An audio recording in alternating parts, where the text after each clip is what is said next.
Thanks so much, Nicole. This is Melissa Raspberry. I'm going to go ahead and get us started. We are recording this evening for those who are unable to join us live. And bear with us as we're dealing with a few technical difficulties. So some of these slides may not look as nice. I'm going to be switching it, so I'll be sharing my screen shortly so you can get how lovely the slides are that Kevin has prepared for us. Didn't want you to miss out on that. But my name is, as I said before, is Melissa Raspberry. I work for the American Institutes for Research. We have the honor and privilege of managing and facilitating the CS for All Teachers community, and we're so glad that you're here with us tonight. We're looking forward to a wonderful discussion led by one of our community ambassadors, Nicole Reitz-Larson, and we're glad to have Nicole here with us. She'll, in just a moment, be introducing her co-host for the evening and panelists that will be sharing some great information for you about data. I can't wait to learn about it myself. It's actually pretty cool. I was excited as I was looking over the presentation. But I will just mention that Nicole has said several times that we hope that you all will get connected with the audio so that when the time comes for us to talk, ask questions, and just chat amongst ourselves, we can actually hear from you. I love to see the great chat happening in that text box window, and certainly you're welcome to use that. But we do hope that you'll also connect yourselves through a microphone or your telephone if possible. In the meantime, we do request that you keep yourself muted unless you're speaking. Kids can come into the room. I have cats who love to fight as soon as I get on a webinar, and there's all kinds of background noise and things like that. And you may think that it's not much, but it can be kind of confusing and a little throw one another off when we hear those things. So mute accordingly. And on cue, there goes my cat upstairs, like running across the floor. So without further ado, I'll mute myself and turn things over to Nicole. Thank you so much for joining. It's exciting to see different folks on tonight, and I know people will join as we go through. It's great to have it recorded. I am excited to have Kevin join us tonight. Kevin and I have had the opportunity to work together in different arenas, and when this topic came up, data, I thought Kevin is a perfect person to have join us. He teaches a variety of curriculum. He does AP Human Geography, Exploring Computer Science, and Multimedia. He's a facilitator, and he brings a lot of fun ideas to the table. So I'm going to turn the time over to Kevin and let him share some of the fun activities that he does. So thanks for joining us, Kevin. Thanks for the introduction, Nicole. It's good to see everybody on today. And I guess before I get started, it's just going to be a bit of an overview of things that I've done in my different classes from a different variety of disciplines. I'm going to share with you some of my activities, some of my handouts, and hopefully we have a conversation as we go through. But we have a poll up on the screen, so I'll give everybody a moment to, I guess, submit their answer, and then we'll get going.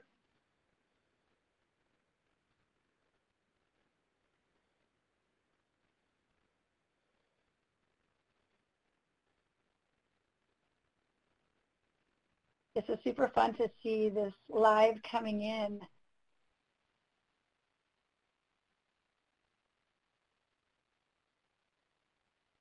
And I guess it's kind of a trick question since this is about storytelling with data, and we didn't give you that option as an answer. I think it's always fun to also, when you talk to students about data, what comes to their mind. So definitely different perspectives comes in, so I like the options here. All right. I think we're good, and so we'll let Melissa switch over, and we'll get started here in just a second.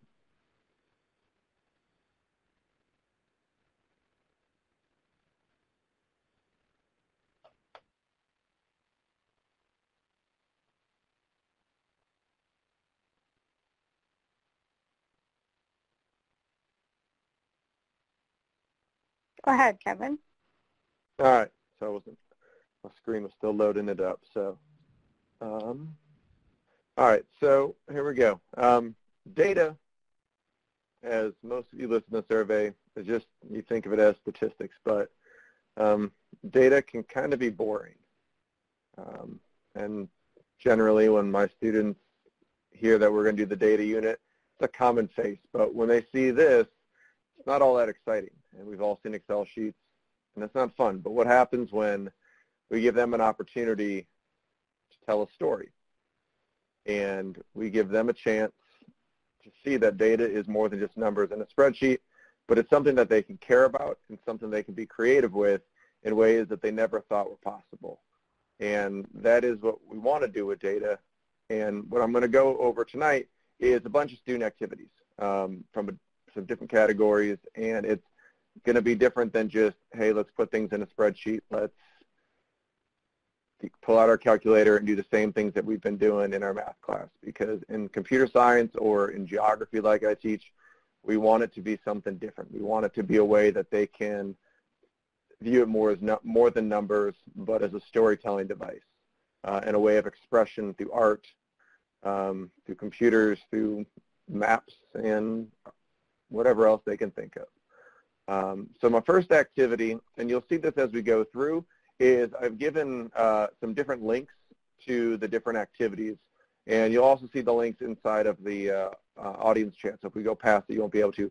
And some of these are going to be links to different resources or websites, or they're going to be links to handouts that I've used for different classroom activities or possibly student samples. I've double-checked all the links. If for some reason they don't work, just let me know, and I'll try to get an updated link to you. All right. So the first one that I'm going to talk about are called data makeovers.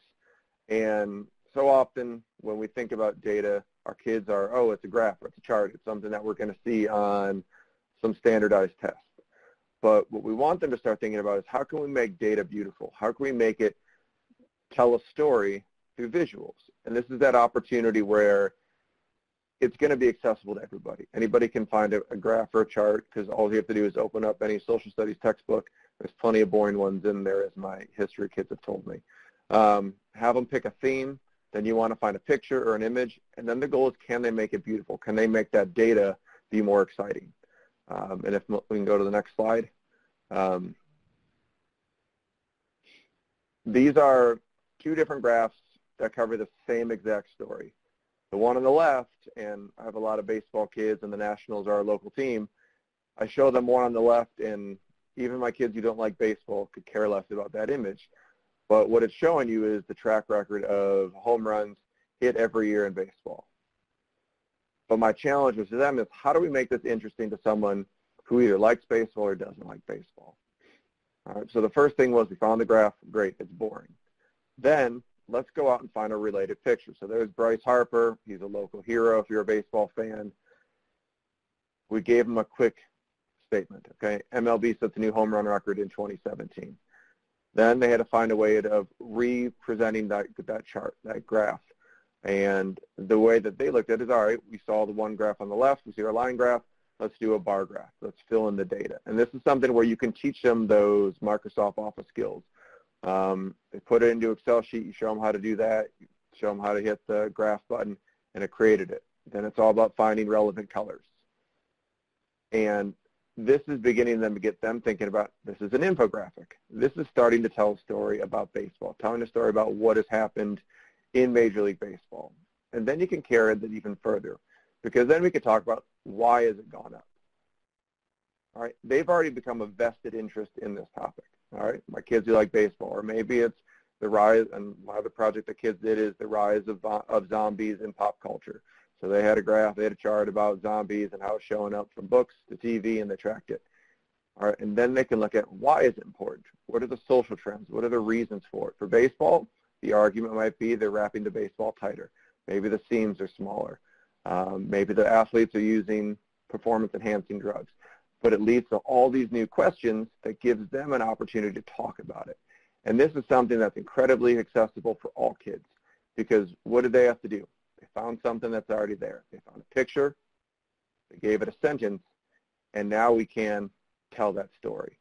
And as we're starting to introduce data, what we want it to be is accessible for all kids. We want every kid to have a win, to have a victory. And this is something that every kid, every time I've done this, every single one has been able to do it. And this as an introductory activity is something that says, hey, this isn't what I've always been doing in math. And this was kind of exciting because it's what I wanted to do it in. And then you can treat it as, hey, let's do a gallery walk. Let's look at the other ones, see if I can figure out what story you're trying to tell. What questions can I ask to find out more information? And if you want to go to the next one, Melissa. All right, and that's what these data makeovers can do. It's about engagement. All right, how do we find them? All right, well, let's tap into their interests. This could also be a way for those kids who aren't that interested in your class and they play a sport or they're a member of a club. You know, maybe the theater group looks at their ticket sales over the last couple of years and say, hey, what's making our ticket sales be more successful? Or for baseball or football players, they can start tracking their stats from themselves or their team. And it's a great way to show how visuals can help the story. When they see data, they see just numbers. But what happens when they start thinking that data is also pictures? Data is also more than just what they've been thinking of numbers.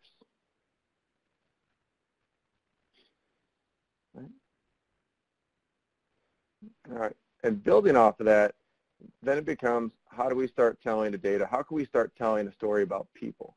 As a social studies teacher and a geography teacher, it's human geography. So we're talking about, well, why people are where they are. How do we start learning about the rest of the world and start solving problems with it? Everything that we start doing is, what can we do to learn more about them, why they act the way that they do, and start making the big world that we have and shrink it down, start seeing relationships and things that are similar between my kids in Southern Maryland to kids in Zimbabwe or Central Asia. And for when we use photographs, my favorite resources to use is from a website called Gapminder. And what they've created is something called Dollar Street.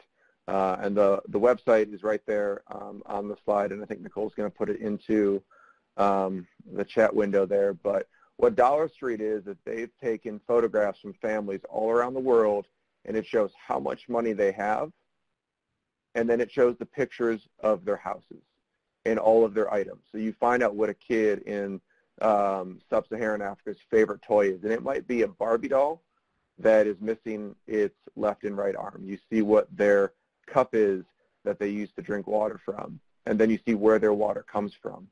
And the kids can start looking at, how is my life different from these parts of the world? And the way that I treat using photographs is my kids, they study and they learn about the people in these places, and then we identify what are their problems, what are the challenges that they face, as well as what are the things that they value. How are we different? How are our cultures different? And then we start looking about telling the story about the people, but then we start brainstorming, how do we solve their problems? And if we just go to that next slide, what the link on the page is actually a link to the handout to the project that my students work through, but also it's a snapshot of some of the items that go on there. So you have a family in the Ivory Coast that makes $68, they have $68 a month, and that's the child's favorite toy. All right, then you look at the Philippines, and they're making, I think it's $195, and those are their favorite toys. There's Thailand at $375. Just those 6 pictures can create so much conversation about what kids value, what kids see around the world. Those conversations are what we want to tap into, because when they start doing that, they realize that they're bringing in visual data, and then they can start linking it to solving a problem, finding a solution. And the way that I phrase this problem, or we explore this problem, is they choose, I think it's 3 countries, and not only do they look at the visual data, then we start looking at demographic data, like, you know, what's their per capita income, what's their infectious disease rate, and all of these different things that you can get that's readily available on the internet. And I think the link is inside of the handout, is what more can we tell about them? What more can we learn about these people? And then let's start problem solving. And by the end of it, they come up with an invention, and we'll do either a Shark Tank style presentation of solving that global problem. And it might be something, access to clean water. It might be access to electricity. This year's winner was a bicycle that as you pedal it, it purifies the water. So by the time they go the 8 miles to the nearest water source, they've got 5 gallons of purified water. I see that Stephanie posted a link to my favorite Swedish statistician, Hans Rosling, who recently passed away. And actually at the end of the presentation, I have a link to all of his TED Talks.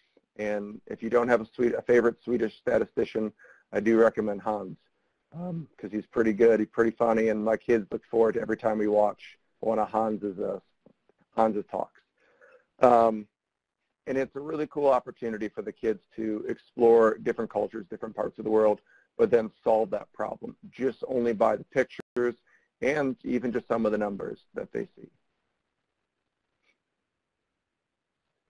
Thank you, R.F. Smith. Hans is a great favorite Swedish statistician, and he'll convince you that the washing machine is the single greatest invention ever made.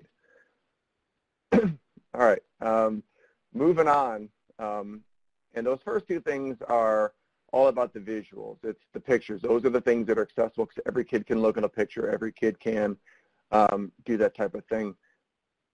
But what we want to do is we can start reaching them in other ways and start having them tell data with, well, the thing they're most addicted to, social media. So if we go to the next one, next slide. What this is a snapshot or a screenshot from a website called TweetPing. And what TweetPing does is it shows a simulation of real-time Twitter usage. And this map alone, my kids will spend an entire class period looking at it, talking about what they see. Because for every tweet, we get a blue light that blinks on the screen. And eventually the map populates with every single live tweet that's happening in the world. And the one that is shown on the website is, I think it's the same one on loop every day now. It used to be live, but you can let it go and it's going to track how many tweets happen in a single amount of time that they've recorded. And then they can start looking at, well, why isn't anybody tweeting in Africa? Or why are there so many people tweeting in South America? And then they realize, oh, there's a soccer match going on there. Oh, look, New York is wide awake, but Los Angeles is not. And all these questions start coming just off of a map of Twitter data. And there's a lot of these different websites that go through tracking Twitter data in a visual form like a map. And I'll find another, there's another link and I can't remember if I put it in here. But you just let this run, and I don't even tell my kids what it is because I'll block out the word TweetPing, and I give them 10 minutes to watch and record everything that they see, talk in groups.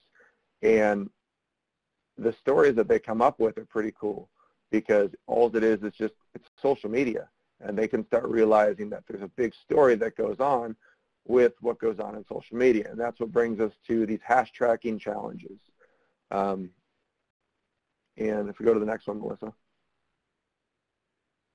So what hash tracking is, and I can't say I invented the tool, I've heard it from a variety of places, but what hash tracking is you track the usage of hashtags. And this is on Instagram, Twitter, Facebook, whatever social media you use. And one website that I've used is called hashtagify.me. And I'll show a screenshot in a minute, but you can put in any hashtag and you can see its usage data. Who's using it, who's retweeting it, what are similar ones.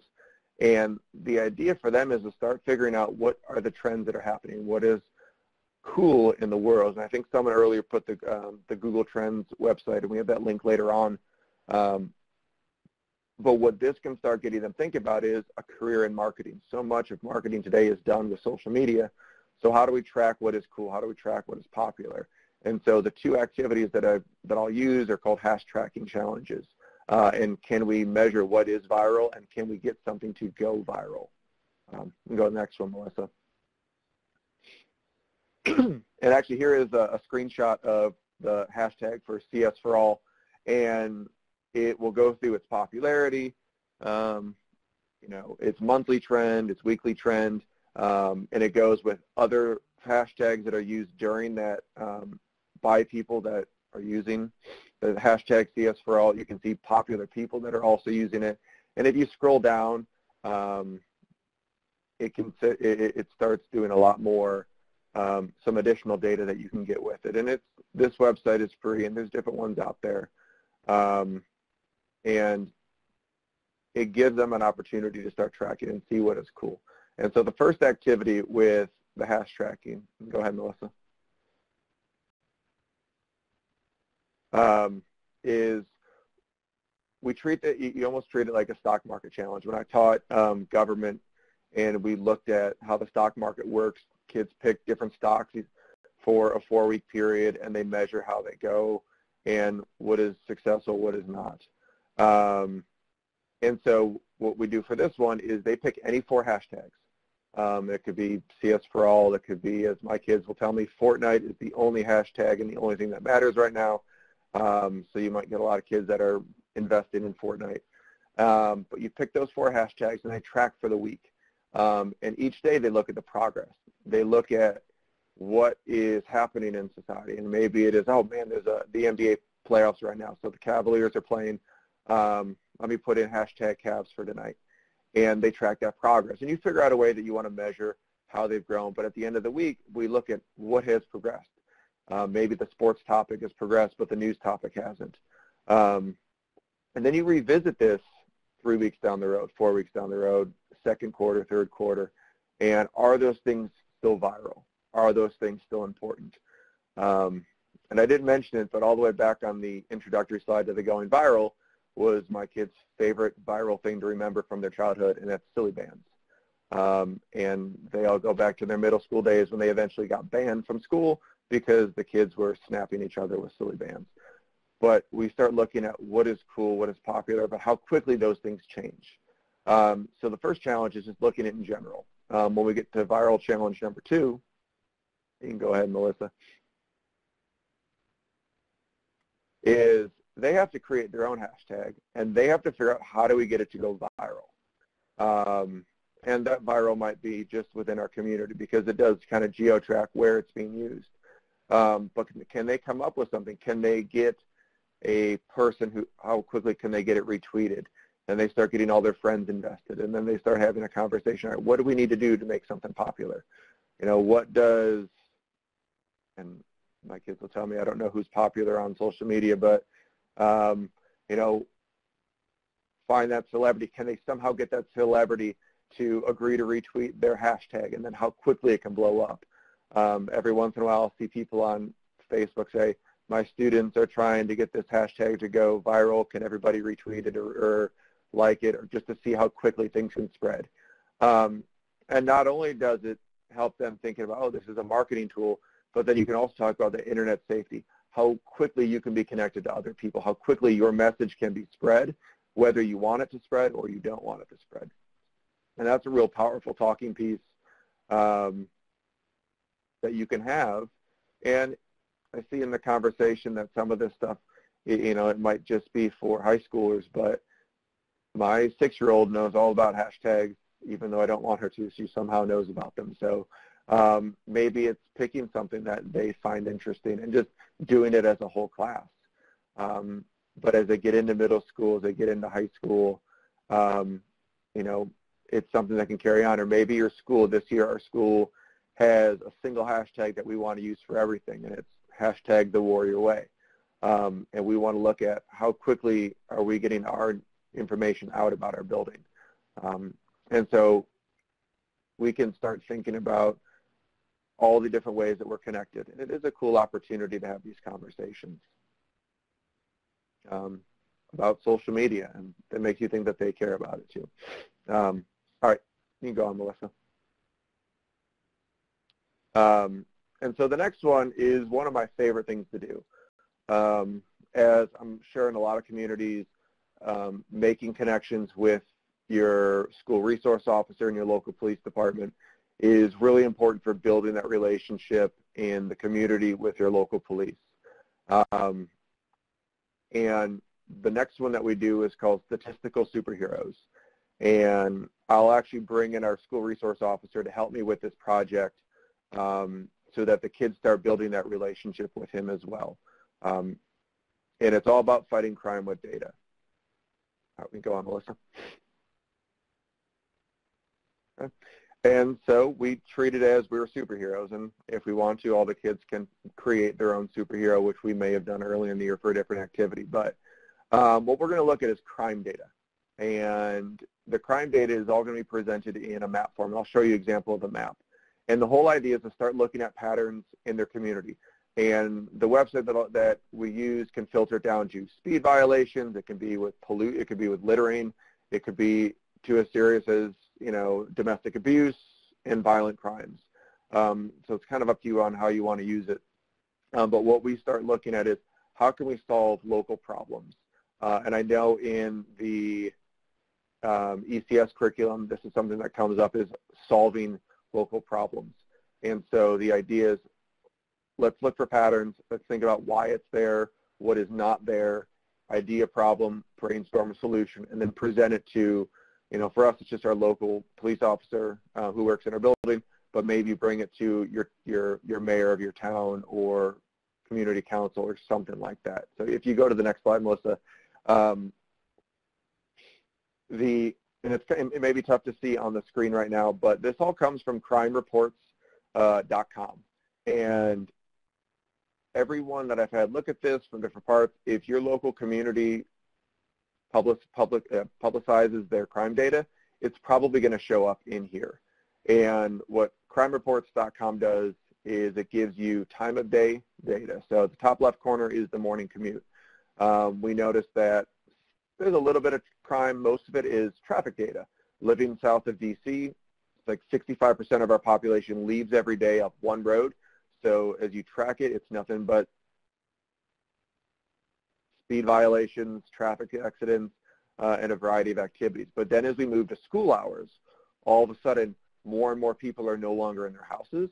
And then all of a sudden, we start seeing a spike in different types of crime. Some of them are break-ins, some of them are, I don't remember exactly all of them, but a lot of them in our community, we went through a rash of break-ins over the last couple months. So we started to see a spike in there. Then it becomes evening. Now everybody's coming back from DC and it's traffic again. And then overnight it changes again. Then they become a little bit more violent. And as you zoom in, they start getting into their different neighborhoods. What neighborhoods are experiencing different types of crime? That's when they get to take ownership. Oh man, my neighborhood has all these speed violations. So what can we do to solve that? And the brainstorm might be, oh, we got to put in speed bumps. Another one might be that police officer needs to stop getting my mom. It's the fourth time that's happened this year. Don't they realize they've got us enough? But what can we do to solve those problems? If it's crime, maybe that's when the police officers need to set up increased rotations through our community. And by thinking of this, by brainstorming these ideas and then presenting them to the local community and our local officer, they start feeling that they're part of the solution because it's going right to someone who can make a difference, can take their ideas to the top. And I see someone in there mentioning the filtering out the scarier crimes. It's super easy. You get a whole checklist of all the different crimes, and you can filter. And then what I do, because it does then go into, it does have the sex offender list on there, is I just give my kids these screenshots so they can't then go off on a rabbit hole of, oh, I want to start looking at this. Oh, that person lives in my neighborhood. I'm going to go, So you can control it. Or if you have kids that you're okay with it, then let them kind of explore it on their own. But I tend to keep it limited to a couple different crime sets because it does get very personal. It can tell you the exact address, and you would hate for it to be there's a domestic situation and it's so-and-so's house. So by using screenshots and capturing it, you can get a lot of the visual data that your kids are going to need and that geographic data that gives them enough to go off of to start their investigation and to have those conversations. But I just like this a lot because it gives them, and we have an area where the kids don't like where they live. They think it's boring, they just want to leave. By giving them something that they can connect with and they can see that they may have some success in solving that solution, it does give them that ownership and they start thinking about their own communities. Evan, I have a quick question for you. For the younger kids, sure. Do you, since you have kids as well, do you know if any of the TV shows or textbooks or things use social media to engage the kids with the parents, like Disney or even like National Geographic for kids and stuff like that? I think, I want to say a lot of them do, but maybe soccer clubs, Well, maybe, and that, I don't know. that is a good question. I guarantee that, your different ones, they all use different types of social media to promote what's going on. But I guess I don't know how they are. My kids know about hashtags, but I try not to let them get onto social media too much outside of looking at pictures that my wife sees on Instagram about food.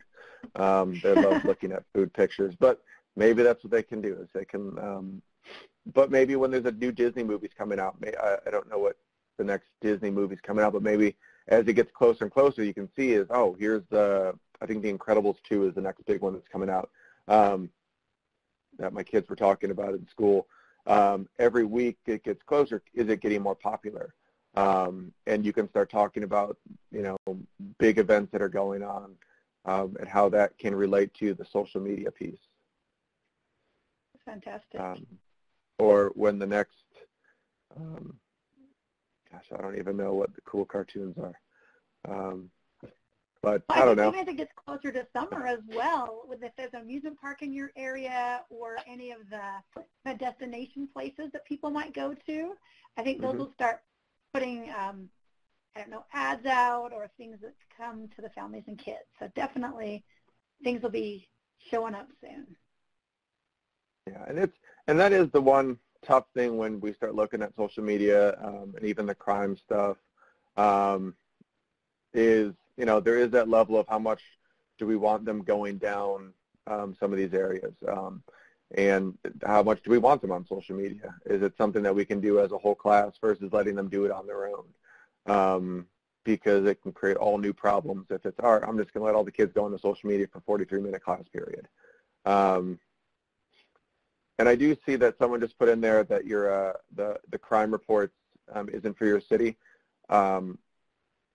It's probably found somewhere. I know that locally our sheriff's office does post a lot of the stuff as well, but that might be an opportunity where you can get that data from them, and it could be where they start mapping it themselves. Maybe that your sheriff can give them, all right, here are 20 crimes and the general and the communities that they're happening in, and the kids can map them. So now you're doing that cross-curricular piece, and if your school administrator is coming in for a observation, what a great thing to do, cross-curricular teaching. And your geography teacher, if you have one, would love you. But you can start having them map that data on their own versus it going on there. And it should be found somewhere in your community, because most of that stuff is public. And so that might just be a simple thing. It's just to reach out to your local police station and see if they can help you out with it, and give it to you in an accessible form versus a giant Excel spreadsheet, which was given to me one time before I found that website.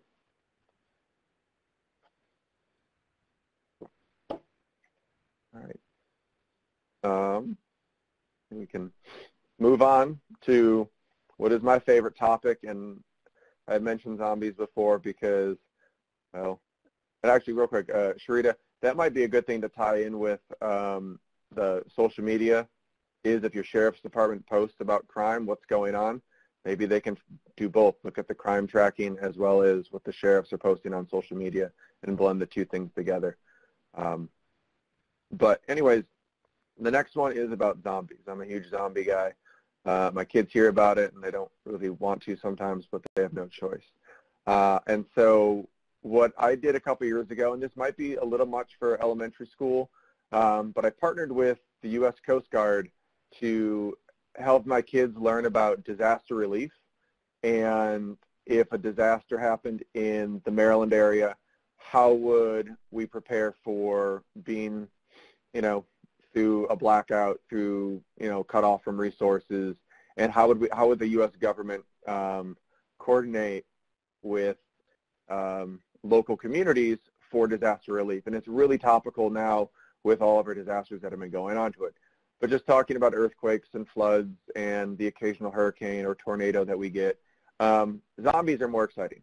And so instead of it being, oh, there's a giant hurricane or a flood that hit Maryland, we treat it as there's a zombie outbreak in Baltimore, and there's a zombie horde that is spreading. You got to set up safe zones, identify resources, and the things that your kids, that your community is going to need to survive, because the horde keeps going. So the project is a month-long real-time scenario. As the kids respond and track what they're doing, the world changes and the horde starts to shift. If they're making too much noise, or they set up their safe zone at the school, the zombies started moving there. But it's something that you can even make simpler. But what I'll show you, this is a project that I do with my AP Human Geography students. So if it's a little bit above, when we get to the Q&A part, we could talk about how to simplify this project down to younger kids or any group, really. All right, you can go ahead. And the link on the page is actually the survival briefing. Each week we would do a different, the U.S. Coast Guard officers would come into our school and they would brief the kids and give them a new scenario, as well as we had a website that updated them daily that they could go through. And so that walks through, it sets the scene. This is the initial briefing that the kids had to establish. And it goes through, all right, it's been a year since the outbreak happened. Most of the big box stores have been, overrun. There's no supplies left. You've got your community. We can't escape from the south because our bridge is out. So you need to set up a safe zone of, I forget the number of people that we told them that they had to house. But a lot of the kids end up, all right, we're going to take the high school. It's got open grass for farming. And then they start going through it week by week. And every so often the zombie horde would start to spread and they would have to adjust to it. But the data that we're looking for is population density. So if we know that this one neighborhood had a high population density, well, that's where there's going to be a lot of zombies, and we're not going to want to have our escape routes going through those areas. And for my geography kids, what we're looking at is, as well as disaster relief, but also urban design. We start talking about how with suburban sprawl, we create these giant clusters of population, and there's one way in, one way out, and it's going to be a large gathering of people with a lot of cars, and so that might not be a great area to go into because you're going to find dormant zombies. We also assume that people are going to try to escape, so we'll look at traffic data. We look at our rush hour in Washington, D.C., what roads are going to be the most congested. All right, we're going to assume those are the evacuation routes when the outbreak hit. So then we start looking at how can we track back roads and how are we connected to different resources in the community. And if we go on one more slide, this kind of was the general thing, is establish a safe zone. So they had to meet a certain criteria. So now it's looking at building design. It needs to be this far, has to have this much land. It needs to be able to see this far around them. So now we're looking at the different types of buildings that have been created.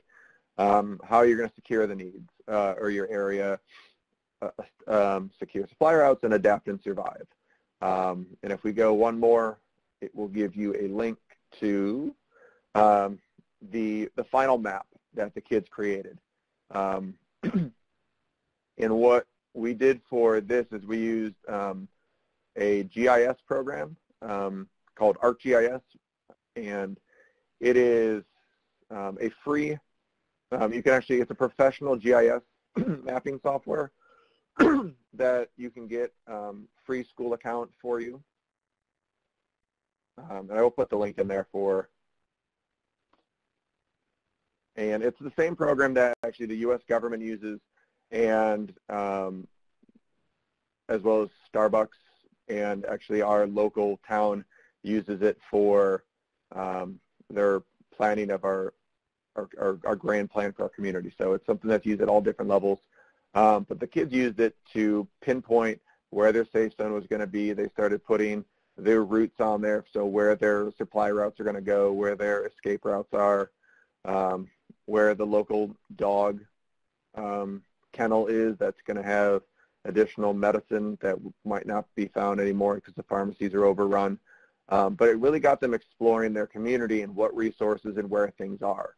And after this, if you want to know more about how to use the program and some of the ways to get connected with the ArcGIS network, I will gladly talk people through it. It can be a bit overwhelming, but I've run workshops with elementary school teachers on how to use the program in their school, and it's definitely something that elementary school kids can do, maybe not in the zombie way, but tracking and looking at things in their own community, because there is a way of looking at mapping and stuff, but I like zombies, and the kids have a lot of fun with it.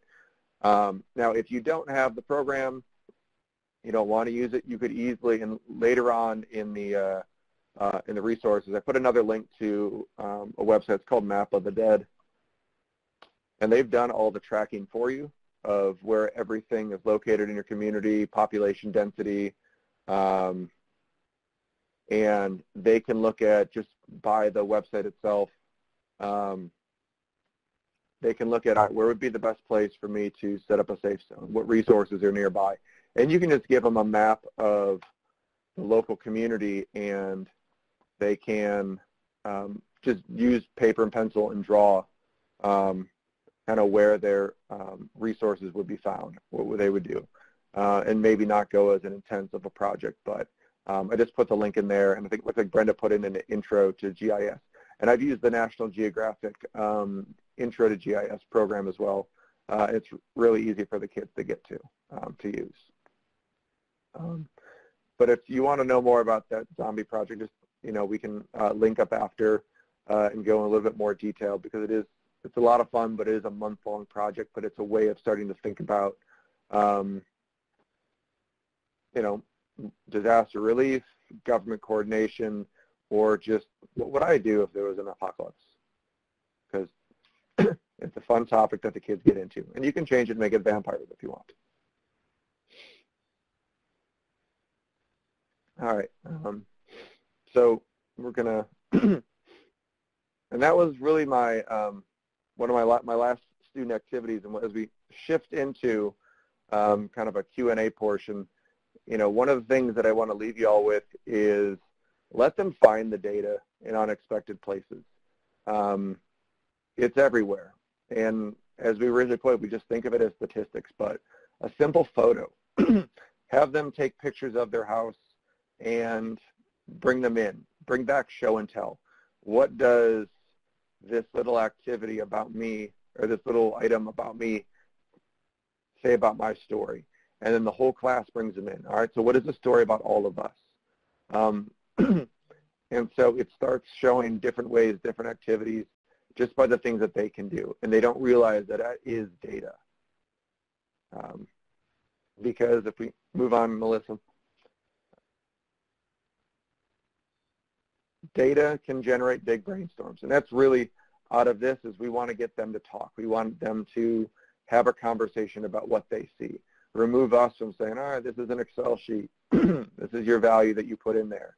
And let them brainstorm. Let them think about it. And it might be a little bit awkward, and it might be a bit hard to gather and get them talking. But once they do, they start telling some really cool stories. And it's really fun just to sit back and listen, let them listen. And it's a great way to go cross-curricular. Talk to your social studies teacher. Talk to the math teacher. Have them do the research in your class, and then bring it to your math class or science class. And, when they map the temperature of dry ice, as their class was doing the other day, they bring it to mind, and maybe now we're going to make that picture, that data beautiful with a data makeover versus their rough pencil sketch that goes in their notebook. Now, Kevin, I like that you mentioned the cross-curricular, because I think a lot of times when people see, oh, they're in the computer lab, or they're doing their rotation into the library, they don't always see the value of using technology as a tool to apply math or to apply their writing skills, finding those STEM sentences to write about what they're finding.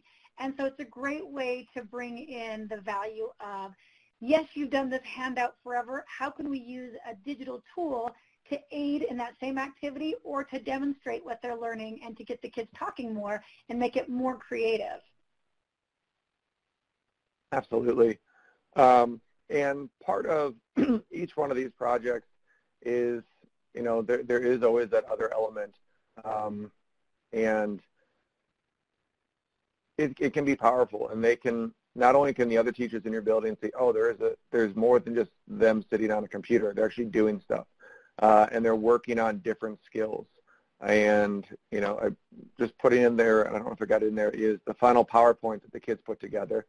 And it's not the most brilliantly written set of slides, but it got the kids having to explain who they were or what their decisions were. And then that public speaking piece and making the connections between various types of data.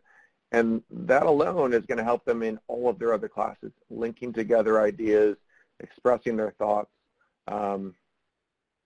is a valuable piece. And that problem-solving process that they do, from surviving zombies to crime-solving data, can be used anywhere.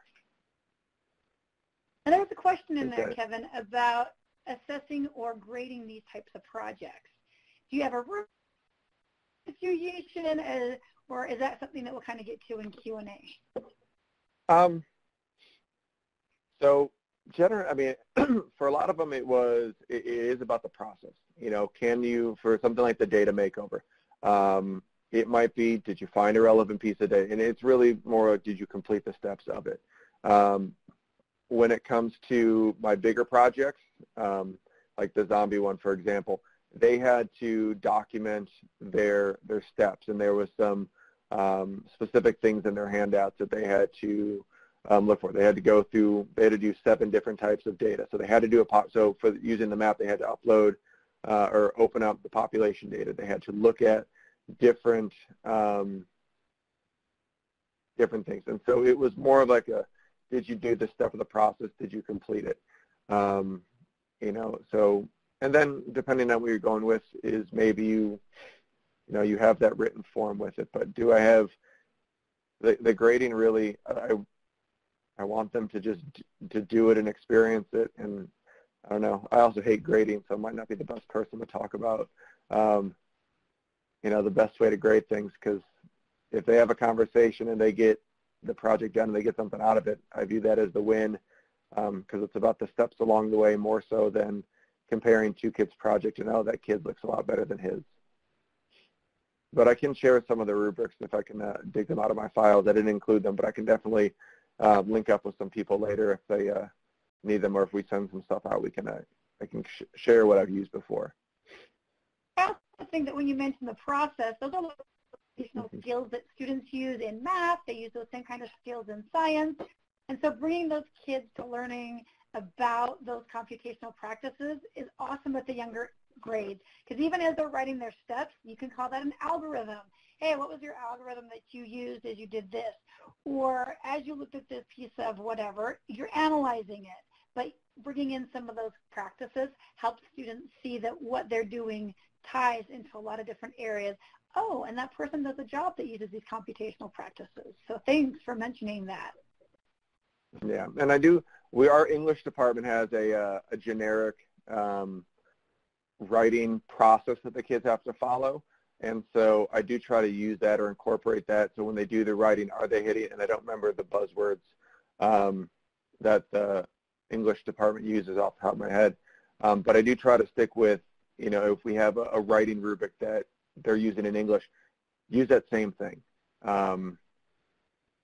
so that they're getting that consistency. So if your school has that type of thing that you're encouraged to use, like we are, I try to stick with that for, say, the writing portions of it. But Brenda, I'll help you out.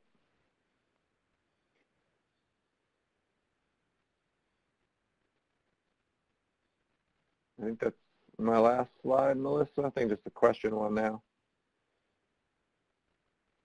Oh, let them tell the story. That was my last slide. Now it's questions.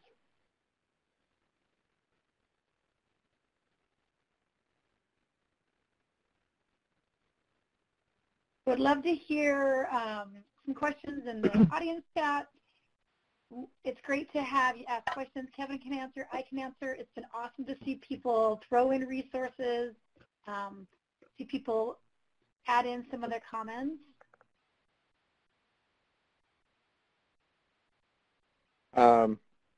So So I'm a high school teacher. I'm assuming that question is for me. I'm a high school teacher, and I do AP Human Geography, which is 10, 11th, and 12th, elective social studies. I have Exploring Computer Science, which is our introduction, or intro computer science, which is 9 through 12. And then I have Multimedia Productions, which is an elective fine arts credit. So those are the 3 classes that I teach, but I think next year I'm teaching something new, so I'll check back with you. And I teach at a high school, but we have a 7th through 12th program. So in 7th and 8th grade, I teach kind of like a CTE, Career and Technology Introduction to all the different electives. I teach Exploring Computer Science as well. And then however, I have a 1st grader, and she's always bringing home things where we have to look at pictures or math, and we have to make predictions. We have to say what we think is happening or what's going to happen next. And so I think that you can bring a lot of these items in, and maybe it's screenshots or it's demos, but I think there's a lot of ways to bring these into a variety of classes and just be creative about it. And definitely networking with other teachers who are in this webinar or those in your school. Hey, I just learned about this cool thing. How can we integrate it into something that we're already doing to make it more engaging for the students? Yeah, and I know and we'll get to some of these other ones, but in terms of the geography and that GIS project that I did with zombies, I worked with the Baltimore City Public Schools and 20 elementary school teachers, and what the project was could the kids map their community, and this is after the riots a couple years ago, and the project, we called it My Neighborhood, My Baltimore. And they had to document all the parts of their neighborhood that told the story about their community that wasn't what they just saw on the TV from the riots. And so they got to identify, this is who we are. And then they mapped them. And then they got to tell the story about the photograph. This is where my mom goes and gets her hair done. And that's the little market that we go and get our food at. And the guy inside is really nice, and he says hello. And so it started getting the kids to connect to it, and they took photos of it, and then they uploaded it to a map, which is just like what my kids were doing with the zombie project, but ours was zombies, and those were the kids. And then in Baltimore, those kids were just talking about who they were as a people in their community. So I've seen some of the stuff work at elementary schools as well. And with that, I use some of these projects in just about all of my classes, from the geography ones. Some of these are specific, but in my multimedia, they have to do a public service announcement. So part of that is looking at what is a problem in our community and in our school. So we looked at discipline data. We looked at our kids getting bullied in certain areas. And so we came up with a PSA from bullying in our commons area, because they noticed, oh, that's where a lot of our certain discipline data was coming from, and they mapped it in the school, and they went that way. In computer science, I think I've done all of these in some way in my computer science class in my data unit. Rusty put in here, have you used this to introduce big data, or how big data is used and or machine, or AI, with AI or machine learning? Absolutely. A couple of these, even just that Twitter map that I put up there, it's like my introductory activity to data, is it's a great way, because you start with something that they can understand with simple social media data, or a graph about home runs, and then you start building into, and then you can have that conversation about, okay, well, what else is big data? What else can we do with this? Who do you think needs more data? And so I think it's a great way to start that conversation by starting small and going bigger with it. That answered your question.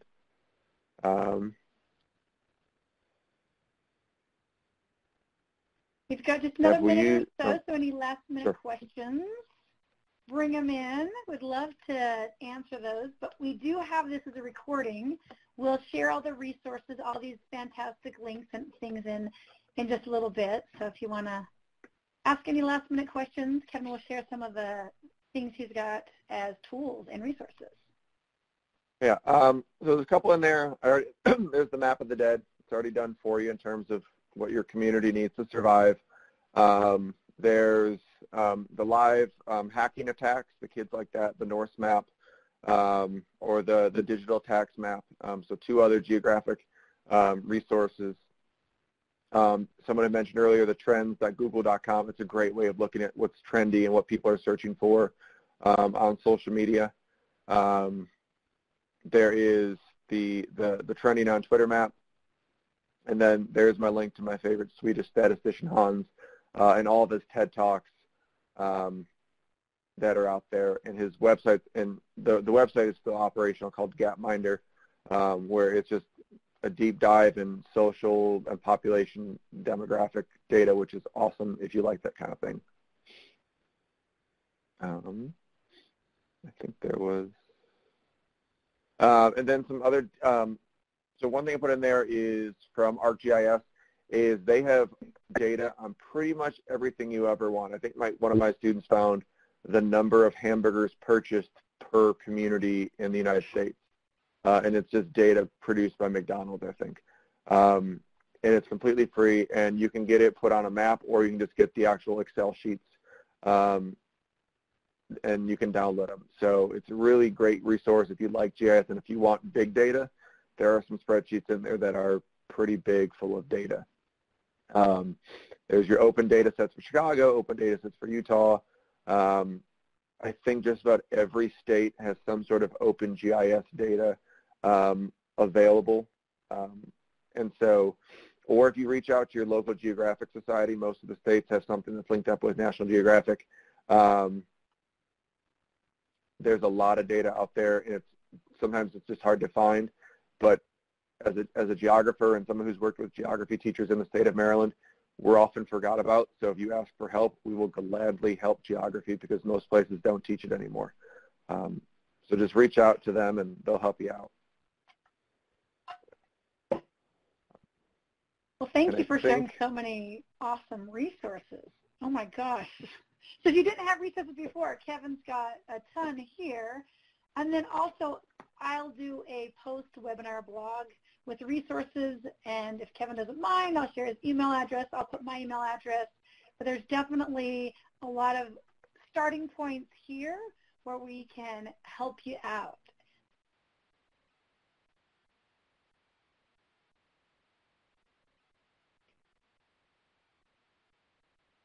We have another webinar coming up soon that we can share, and it's going to be on virtual reality.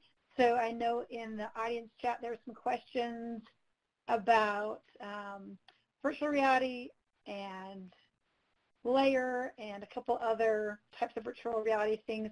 We have a bunch of webinars that one of our other ambassadors has hosted regarding virtual reality. And so that will be coming up, I believe, May 1st at 7:30 Eastern Time. So it has good classroom practices for modeling virtual reality that we'd love to have you join.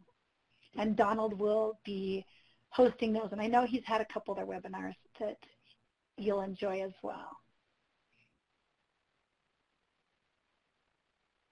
And then we'll turn our last couple minutes over to Melissa if she's able to wrap us up here. Absolutely. Thanks, everybody. Thank you so much. Go ahead, Kevin. Thanks, everybody. I just want to say thanks to everybody who's still on. I hope you got something from it. And I think Nicole will include my email, so I hope if I can reach out or connect with some of you later, I will definitely do my best to answer any questions or get you any resources or just brainstorm some more so that we can get this stuff into your classroom. So thanks again for everybody signing on. I'm going to put one more link in there because it's another geography map thing, but they're story maps. They're pretty cool. Take a look. See everybody. Wow, Thank you so much. Thank you. Absolutely. This has been a pleasure. Like I said in the beginning, I was really excited to learn more about data and how to use it in the classroom, and just tons of great ideas. So thank you for being here, Kevin, and thank you for securing him to bring and share with the community, Nicole. It's always great, and we appreciate your leadership. There is a survey a short feedback survey that I put a link in the window there. We just requested you give us some feedback on how today's session went, and we look forward to seeing you on the CS for All Teachers community. So